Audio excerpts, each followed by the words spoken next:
Il-proġett ta' titjib tas sistema ta' drenaġġ fil-Bajja Sabiħa f'Birzebbuġa għaddej b'ritmu maġġel b'investiment ta' xejn inqas minn 2.6 miljun euro għaddej proġett li inkludi it-titjib ta' aktar minn 2 kilometri ta' pajpi ta' drenaġġ kif ukoll fit-tisħiħ tan-netwerk tal-ilma potabbli. Dan il-proġett mfassal biex isaħħa l-infrastruttura kemm residenti kif ukoll għan-negozji tal-lokalità.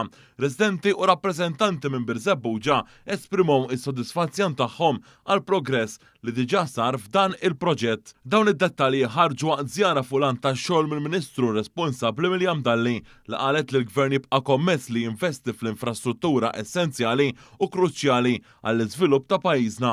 Sostniet li dan il-proġett u eżempju ċar tal-impenn tal-Gvern biex jindirizza malaj l-isfidi u jipprovdi benefiċċji fit-tul għal komunitajiet lokali.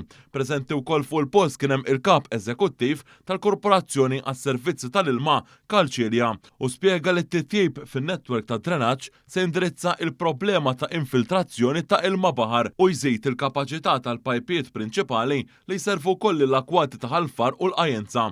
Bis-sistemi li se jsiru se jiżguraw li l-provvista tal-ilma tkun b'saħħitha u effiċjenti għal residenti tal-lokalità. Dan il-proġett mistenni li jitlesta sas-sajf tas-sena d-dieħla. Sanittant qed tiopera xagħti il-bass tul triq il-Bajja Sabiħa f'waqt li direzzjonijiet alternattivi għal vetturi huma mmarkati b'mod ċar biex jiġi kkontrollat it-traffiku.